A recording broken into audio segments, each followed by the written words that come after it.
The Astros are streaking. We're streaking! But in the wrong direction. Oh, no! We suck again!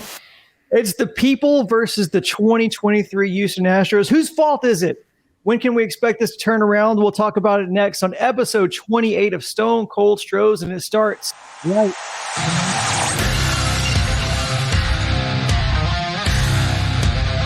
The Houston Astros, world champions!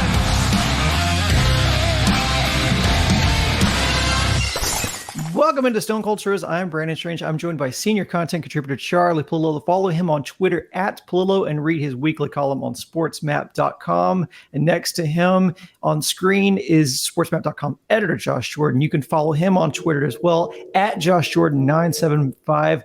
Be sure to hit like on this video, subscribe to the channel if you haven't already. The full version of this podcast is available right now in audio form at places like Apple, Spotify, or wherever you get your podcasts. And when you're not watching Sports Map content, please be sure to listen to our sister platform, ESPN 97.5 and 92.5 in your radio dial in Houston. Gentlemen, how's it going?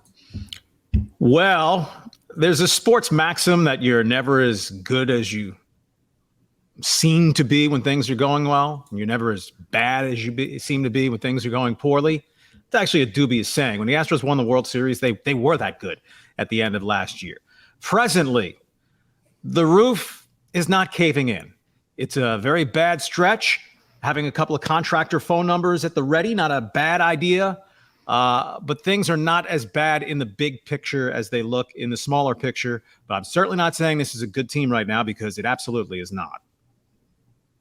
Yeah, they got work to do, Brandon. But like Charlie said, it's not over yet. We got a lot of baseball left. And speaking of numbers, episode 28, I always give Charlie the chance to call out a number that is kind of coordinates with or correlates to the episode number we're on. So your favorite Astro number 28, Charlie? I don't know about favorite, but in terms of my time covering Houston, which precludes Cesar Cedeno, Billy Spires is the first 28 that pops into my head. A very versatile, better version, except he really can play shortstop as well as Mauricio Dubon. Well, I'll go with Adam Everett, who is the Mendoza line for shortstop production in Houston, although probably more meaningful to the group is the 2019 World Series catcher Robinson Chirinos. But guys, let's get right into it. It was a bad week for the GM Jeff Bagwell apologists who were doing bat flips and home run slides at the beginning of the month, and now have gone back into hibernation until Jose Abreu's next stretch of homers. Going back to the end of May, the Astros have dropped 5 of their last 8 series, 2 of which were to the A's, and the other was the Angels, in which they split. They are 0-6 in extras.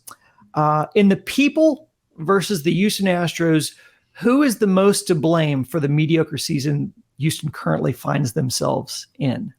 Well, it's a comprehensive case, and they start the Mets series 33 wins, 33 losses against everybody but the Oakland A's this season. The very essence of mediocrity. 33 up, 33 down. Jordan's return doesn't fix everything. Okay, I'll start with the big picture, and then guess we can narrow it down as we kick it around from there.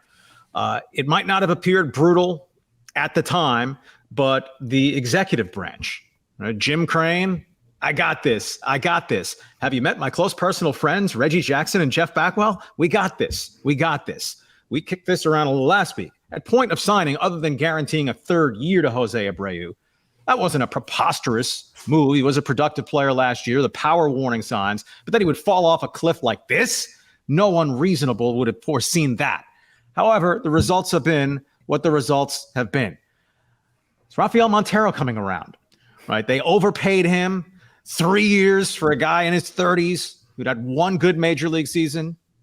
Didn't appear to be a ridiculous signing. Well, at this point, a ridiculous signing. Who were they bidding against on Michael Brantley, who this weekend will reach the 1-year mark since he last played in a major league game? Guaranteeing him a full $12 million plus incentives looks really, really stupid, because whether that impinged upon Crane's desire to go out and spend a little more money elsewhere. The Astros are still $15 to $20 million below that first competitive tax level. Or they just thought, well, we can futz around with injuries because it's what we do as the Astros. It'll be okay. It'll be okay. And that Michael Brantley goes out in late June and takes a couple batting practice swings. Are we all supposed to go yippee? By the way, Michael Brantley's OPS last season lower than what Chas McCormick's is now. So Michael Brantley coming back isn't getting back 2019 Michael Brantley, much less Mel Ott. Just random great left-handed hitting outfielder popped in my head. Yeah. Speaking of Chas McCormick, this team needs offense. This guy needs to be playing every day. What are we doing here? I mean, in his last 15 games, he's hitting 296. Corey Julks, the amount of playing time he keeps getting, it makes no sense to me. He's hitting 191 over his last 15 games. He doesn't make a lot of hard contact at all this year. The numbers back that up. And then when you do play him, you lead him off and give him the most at bats. These are just things where I'm like, come on, Dusty. It's not your fault that the offense isn't as good as it was last year, but you need to do little things to kind of accommodate it and push it along. Yiner needs to be DHing almost all the time. These are little even Jake Myers. I know he hasn't been very good lately. He's hitting 178 over his last 15 games, but I'm of the opinion, just put him and McCormick out in the outfield and just leave it for the time being. That's your best defensive lineup. You could argue it's also your best offensive lineup. Julks he's just not doing it for you. He's getting too much playing time every now and then, fine, but he's playing too often, especially at the expense of Chas McCormick, who we saw, the first 2 games of the year, Dusty didn't even play him. There's something he just doesn't like playing Chas as much as the fans do and the numbers dictate.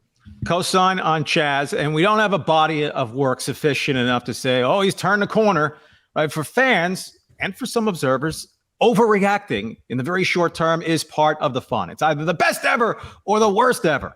So people giddy. Oh, Abreu's back. Look at his exit velocities. Oh, he's going to go on a home run jag.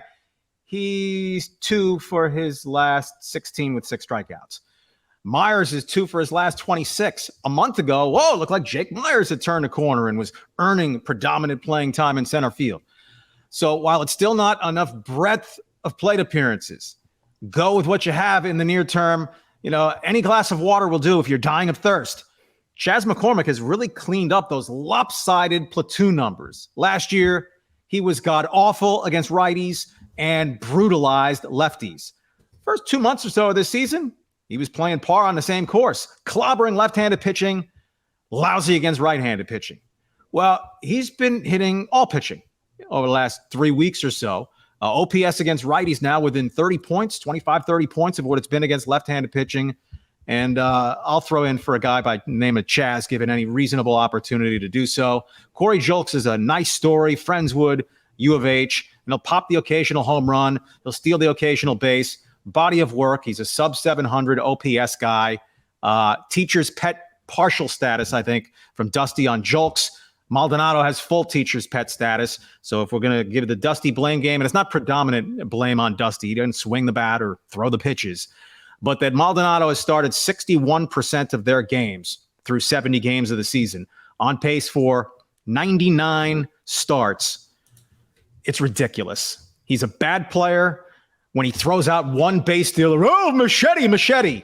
He sucks at throwing out base stealers this year. He did add a 5th pass ball of the season. And even by Maldi standards, at the plate, he's moldy. 5 for his last 49. Yiner Diaz should be catching the majority of the games and getting spot at bats at first base as well as designated hitter.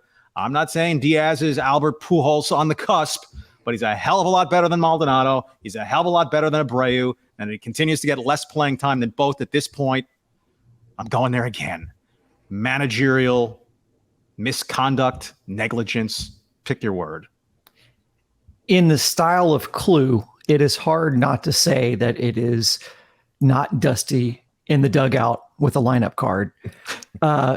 Jeremy Pena has performed well in the 2 spot, and yet we don't see him there. And I'm not saying that's the answer. I'm just saying there are things that are happening that are really hard to explain from a management perspective. The Chas McCormick, I'll just touch on the things you guys, the Chas McCormick deal, the Yiner Diaz, let me put him in that same category. It wasn't until Jordan went down, that Yiner started getting the playing time that we all thought he should be getting, especially as your supposed catcher of the future. His love for Maldi, the strange decisions in pinch hitting, continuing to use Montero in high leverage situations. I know you're limited in your arm usage, but maybe just move it around a little bit. And I know, look, people have to perform. Brian Abreu has also not been the same unhittable guy that he was last year. He's only carrying a 2.08 ERA, but he is not pitching with confidence. You can just see it with the eyeball test, and in critical moments, he's given up runs. Montero is what Montero is. He's carrying a 6.67 ERA right now with a WHIP of 1.75. This has been a spiral season for him, or probably just a regression to the mean, as you said, Charlie. He had one good season, and he got a 3-year deal off of that good season. Ryan Presley, a guy who converted 33 of 37 save opportunities last year, he's already blown 3 saves this year, and we're not halfway through the season. His slider, the league has seemingly caught up to it. He's not throwing. He was throwing it in situations in which they're sitting on it. On a global sense, Charlie, I think you hit on something that's really hard to ignore. Jim Crane is always going to be, until someone dethrones him, he's going to be de facto the best sports franchise owner that Houston's ever seen. But it sure seems that a guy who's been so smart to this point was without an effective transition period or transition plan, letting James Click walk. He knew that was likely the outcome. And it sure seemed like his plan was just to keep the team together and let a champion be a champion. It looks like it's going to be a lot more complicated than that. It sure seems like he underestimated the role and the responsibilities, especially as it pertains to the offseason. And now Dana Brown has a much taller task than just inheriting a champion and kind of plugging in some pieces where it's needed. He has to bail water while weathering a storm right now. And I guess my next question after this is what does it look like for bring Charlie back in. What does it look like for for Houston, whose championship window we talked about, how many years was it? What does this type of season and kind of the trajectory they're on, how do we have to now reevaluate what this team's championship window is? Well, Altuve had the huge game Saturday. If he stabilizes as Altuve, not 2017 Altuve, but really good Altuve, even if not quite as good as last year's Altuve, who was having an okay season, but had the big finish that got his overall numbers, the 300 batting average, OPS 160. But Altuve is just really good. Dubon did a fine job as a fill-in, but Mauricio Dubon is not a plus offensive player. He'd be the 8th or 9th best offensive player in the Rangers lineup. Same with the Rays lineup. Leading off a guy with a 311 on base percentage and no power. In the land of the blind, the one-eyed man is king. But Dubon is not a good offensive player. Even batting .290, he's not a good offensive player. So Altuve getting all that playing time helps. There's still a core.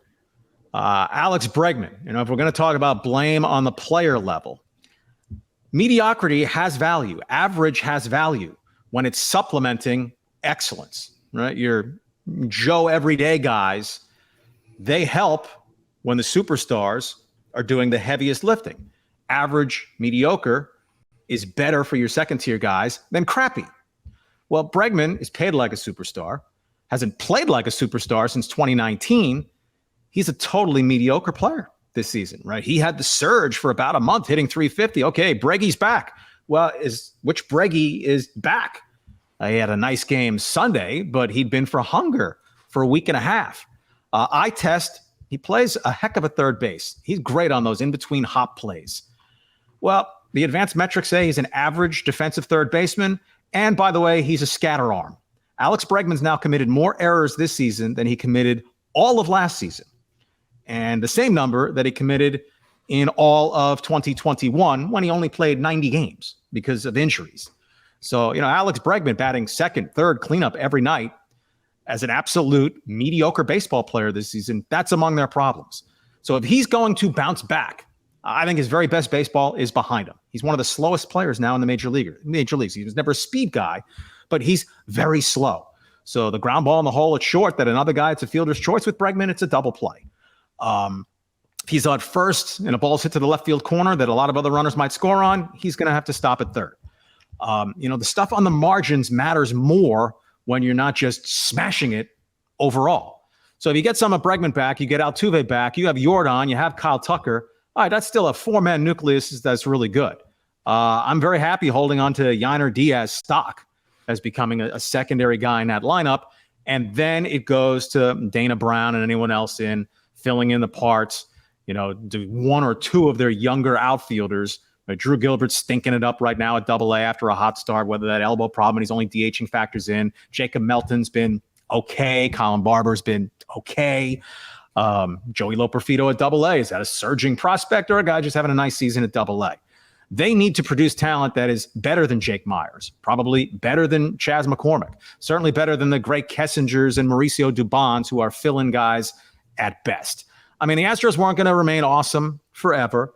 Let me throw in that, if the sky's darkest before the dawn for this season, misery loves company, right? Check the Yankees record. Check the Dodgers record. You want a bigger laugh? I mean, maybe Verlander no hits them Tuesday night, but the Mets, the Padres, the two mega spenders, both sub 500. Now, if you're an Astros fan, well, I don't care about all their problems. I'm worried about my team. But you still need context.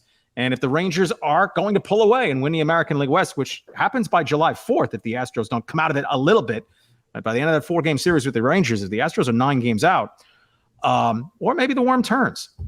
But it's disappointing when worms seem to turn up in Arlington. They lose 3 out of 4 at home to the Angels. The Astros wind up losing ground for the week. And, oh, by the way, now they're behind the Angels. But hope is not lost. They still have the 1-2-3 starting pitching locked up for years to come. And whether it's Urquidy, Garcia, McCullers, Whitley, whatever. You can work to add 4th and 5th starters. The bullpen, as I ramble here, forgive me, a lot on the table from this last week.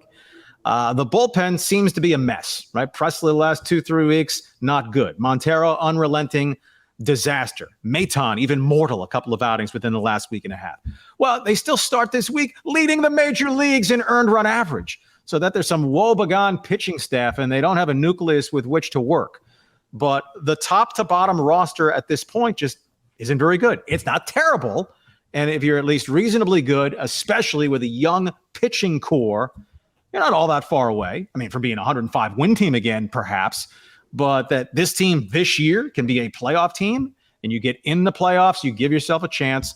That's the realistic goal. You're not writing off the division by any means yet to the Rangers. They could crash and burn. The Astros could get it going, but the Astros are just another team trying to make the playoffs right now. That in itself is not catastrophic. Yeah. When we look at Breggy, maybe on the positive side, he got a text from Brian McCann, former Astro, telling him to move his front elbow up a little bit.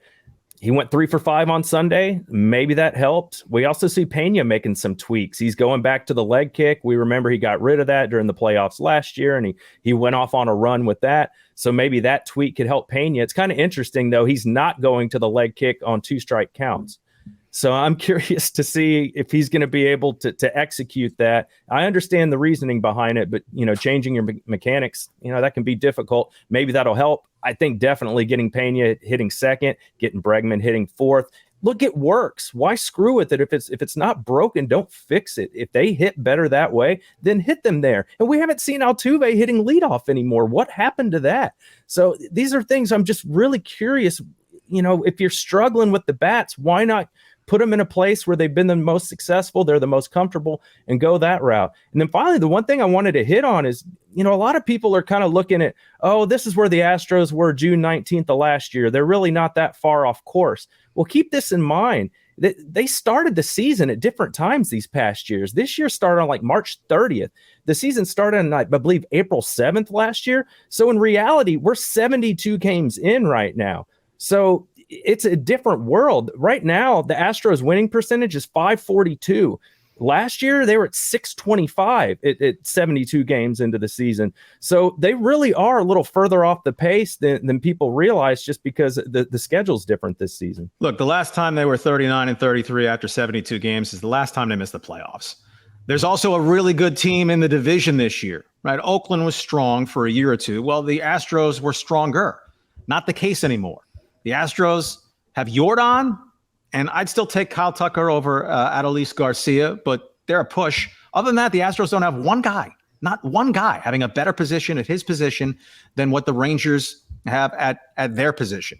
And the Rangers' starting pitching earned run average, it's 1/10 of a run lower than the Astros. Right? The big difference between these two teams is the bullpen. The Rangers are going to go fix their bullpen. The Astros are not the favorite right now to win the American League West. Hey, an upset is fun if they get it together and pull it off, or if the Rangers fall like a lead balloon. But poo-pooing it, the Astros have this, the Astros have this. Now, if you're a fan and just totally want to go with the see no evil, hear no evil, speak no evil approach, that is okay. But it precludes you from intelligent discourse on what the state of the ball club is.